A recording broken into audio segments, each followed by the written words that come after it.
Alright, cool beans. Hope you guys enjoyed that small montage. I'm Hex.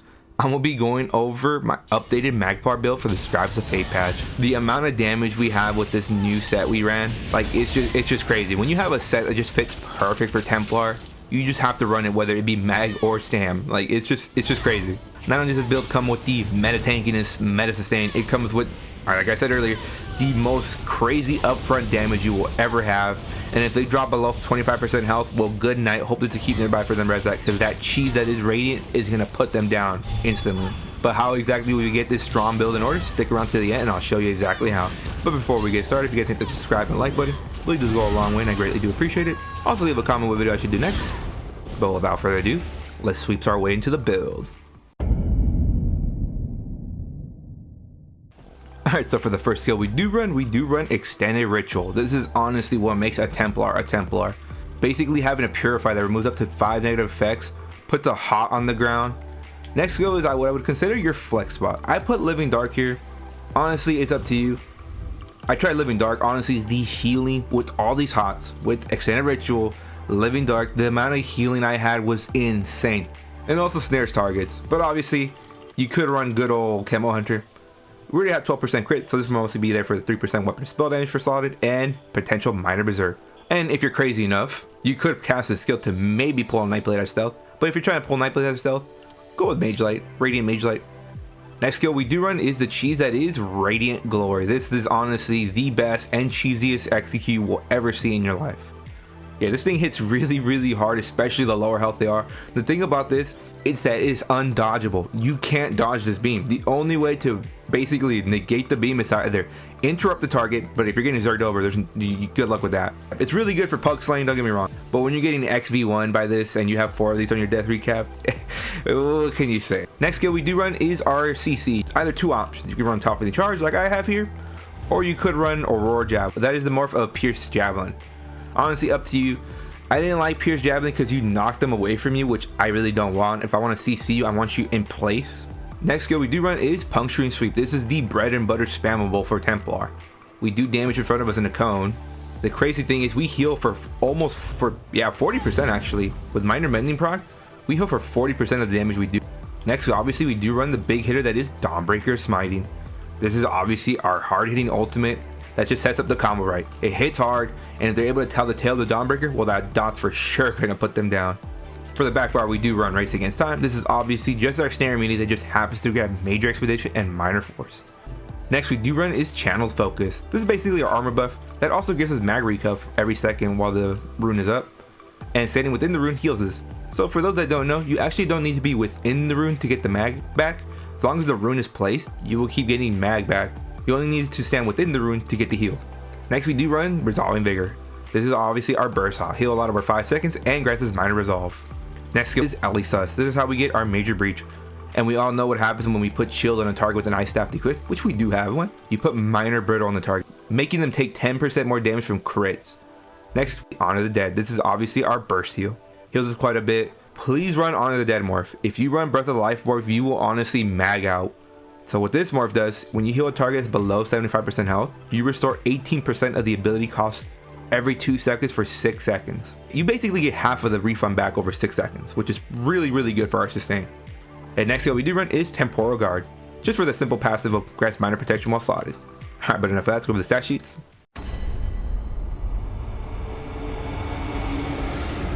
Alright, so let's just check out our stat sheets. We do have to be in PvP to proc a certain set that only procs while you have Battle Spirit active. I think we all know what that is. So our max mag is just shy of 21.5k. Max health over 32.5k. This actually can go up if you do run Orzhovkas. And our max damage is over 15k. Now our mag recuv is at 1444 and our stam recuv is over 900. Mag recuv might look a little low, but you have to realize we are spec'd into reduced mag cost. And we also have a rune that gives us 242 mag back every second. Now our fully proc spell damage real quick. Look at that, spell damage is over 5764 and our crit is just shy of 40% and our penetration is at 5155. Actually pretty good for a build. We also have access to Major Breach and potential Minor Breach, which is almost another 10k penetration. And we obviously do have the big hitter that is Balorg's. I'm gonna just check it out real quick with Balorg. I mean, look at that. Spell damage over 6458 and our penetration over 16.6k. Wow, we are instantly deleting it any way we want with the 500 battle orcs. Let's check our resist on our back bar real quick. Look at that. Spell resist over 33.6k, and our physical resist is over 29k, and our crit resist is over 3732. That's over 56% damage mitigation from the bonus damage of crits. And for the attributes, we do have the typical 24 points in the mag and 40 points in the health. But if you feel like your mag is a little low, you could swap these around. You could put 40 points in the mag and 24 points in the health. Up to you personally. For the food, we do run good old Jewels of Mithril, saying that purple food is perfectly fine. But if you got Deep Pocket or don't mind spending a little extra, or Zafka's Smoked Bear Haunch. And for the Mundus, we do run the Shadow. The Shadow is just going to make us hit so hard. But obviously, if you are feeling like you are having more sustain issues, you could run the Atro. Or if you want to run the Thief, perfectly fine. But I felt like the Shadow was perfect on this build. Makes us hit really, really hard. And obviously, we are a stage 3 vampire for one simple passive. Undeath. The lower health we are, the tankier we become. And for my race, I am a Breton. Honestly, in my opinion, Breton is hands down the best open world mag race out there for sustain. Like, it literally is. Gifted Madness gives us 2k max mag. Spell Attunement gives us over 2300 spell resist. And this can be doubled if you're afflicted with burning, chill, or concuss. And with all the LE sus and mag DKs running around, you're always basically double procking this. And if that was enough, a passive on top of a passive, just 130 mag recup, just here you go for free. And the most defining them all, Magic of Mastery reduces the mag cost of your abilities by 7%. So some great alternatives. Khajiit could be really good with this build. We do have high crit on this build, so Khajiit could be really good. Dark Elf could be pretty good. High Elf, maybe. Argonian, maybe. Anything else I'd kind of stay away from, to be honest. Imperial, maybe actually, if you have Imperial, I guess. Alright, but enough of that. Let's go over the sets now.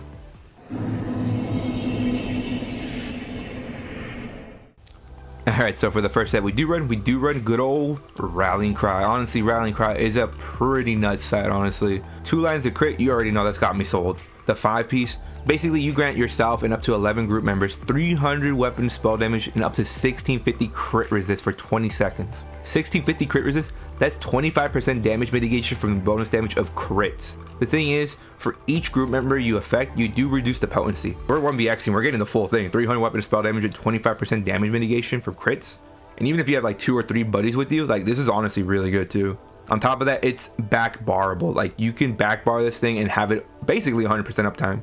And for our monster set, we do run good old Battlers. I mean, obviously Battlers, this is how we get a ridiculous amount of damage when we drop our ultimate. Being able to get to 500 weapon and spell damage at 500 Battlers and over 11k penetration, just really good. Because when we drop our Dawnbreaker, that's it. We're trying to burst someone, and this really helps out a lot. Obviously, we do run One Piece Training because this is a meta front bar, back bar setup with a Mythic. Why One Piece Training? Because we do have 1 slot available, so why not slot training? Gives us the most max health for One Piece. And what Mythic is that? Good old Markin Ring of Majesty. I mean, just look at it. You put this build together and slap this ring on, you get 200 weapon spell damage and over 2300 armor. Just here you go for free. Don't even have to think. And for the main set we do run good old Deadly Strike, or most commonly referred to as Deadly. I know I ran this on my StamPlar build, but honestly, when you have a set that just works so well for a class, you have to run it. I'm in the 2 to 4 piece. Weapon and spell damage, crit weapon and spell damage, that's insane damage right there. The 5 piece increases the damage your damage over time and channeled abilities do by 15%. So our sweeps are actually channeled, so we do 15% more damage with our sweeps. Our raining is also a channeled ability, so it does 15% more damage, and our Dawnbreaker dot actually does 15% more damage. Like, the amount of pressure just up front with this set was just insane. I tried the Order's Wrath, don't get me wrong, Order's Wrath was good. I put Deadly, just like, you know what, I'm just gonna try Deadly. Honestly, I was just like, wow, the damage is just too insane on Dead for Templar. It's just too insane to pass up on. But anyways, the way we do run it, we do run double Deadly Daggers. You know me, and you know that I love crit. On the main hand, we do have an Absorb Stamina Chant with Nerdhone. Please make it Nerdhone, it makes it different. And obviously, Absorb Stamina Chant, good for the sustain, but mostly there just to proc Minor Breach. And for the offhand, we do have Shock Damage Enchant with Sharpen, just to keep minor vuln just in case our LE sus drops. And Sharpen, obviously, because in PvP, penetration is king. For the back bar, we do run a Rallying Cry Ice Staff. Obviously, since we do run LE sus, and when we proc Chilled, we put Minor Brittle on the target, making it take 10% more damage from crits, with an Onslaught Enchant, and defending because tankiness is next to godliness. And for the body, we do run the typical 3-3-1. 3 heavy, 3 light, 1 medium. So for my heavy, I do have a heavy head of Battleworks, heavy chest of the training, heavy shoulders of Battleworks, a light sash of Rallying Cry, a light hands of Rallying Cry, medium legs of Deadly, and light feet of Rallying Cry. For the enchants, if you can, try stack all the pieces. If you can't do that, try stack the big pieces. What I mean by that is head, chest, and legs. And if you can't do that, max mag is perfectly fine. Just adjust your health attributes at the end. For the traits, 6 M pen, 1 reinforce. Yes, 6 M pen, 1 reinforce. The only reinforce I have is a heavy chest of the trainee reinforce, and the rest M pen. Now you might be asking, why are you putting M pen with Rallying Cry? The thing is, people have modifiers to increase their damage with crits. So at base, everyone's doing 50% more bonus damage with crits. You add that on top of Minor Force, 10%, Nightblades and Templars, 10% more damage with crits. The thing is too, you have the Shadow, you have Fighting Finesse from CP, medium armor passive, axes. You see, there's so many ways to ramp up the damage. But obviously, if you want some well-fitted or some heavy reinforced pieces, go ahead. That's what I like about builds. We fit to our playstyle. And for the jewelry, we do have a deadly neck and ring, and a Market Ring of Majesty, because it only comes in a ring, duh.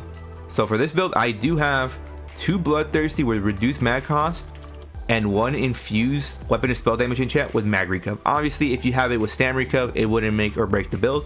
But honestly, this is what I really like. I wanted 2 reduced mag cost, but I also wanted damage on top of it. Bloodthirsty was perfect for that. But if you are feeling like you're having a little bit more sustain issues, I would highly recommend going another Bloodthirsty with reduced mag cost. And for the food we do run, good old Jewels of Mistral gives us a lot of max health and recup of everything. But if you got deep pocket or don't mind spending a little extra, Orzaka's Smoke Bear Haunch gives you about 400 more max health and slight more recup. And for the pots we do run good old spell pots. So this is how we get our 20% spell damage and our 12% crit. The reason we want major sorcery on a Templar is because Templars do have access to minor sorcery. So there you go. And the reason we get major prophecy is, well, this is the only crit we can get with these pots. You can either craft them yourself, or you can just buy the ones from the AP vendors. I actually do have quite a bit on this tune. I've been wondering where they were all at. Alright, but enough of that, let's go over the CP now. For the blue CP, we do run Fighting Finesse, increases critical damage, critical healing. Focus Mending, increases our healing done with single target heals. Mastered Arms, increases our damage done with direct damage attacks. And Ironclad, reduces our damage taken from direct damage attacks. For the red CP, typical seal of approval red Hex CP. Celerity increases our movement speed by 10%. Honestly, in my opinion, the best CP in the entire game.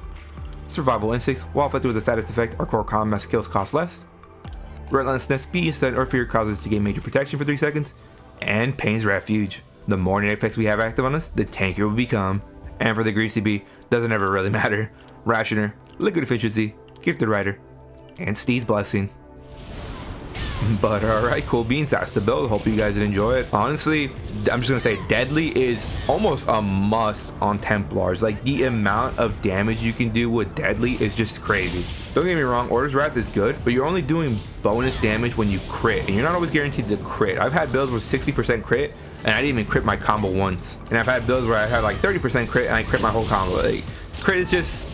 It's just RNG at the end of the day. But with Deadly, you do 15% more damage on your base damage, which then gets amplified even more by crit modifiers. But as always, hope you guys did enjoy the build video. Like the video if you liked it. Comment your thoughts or experiences with the build. Also, anything I might have missed out, what video I should do next.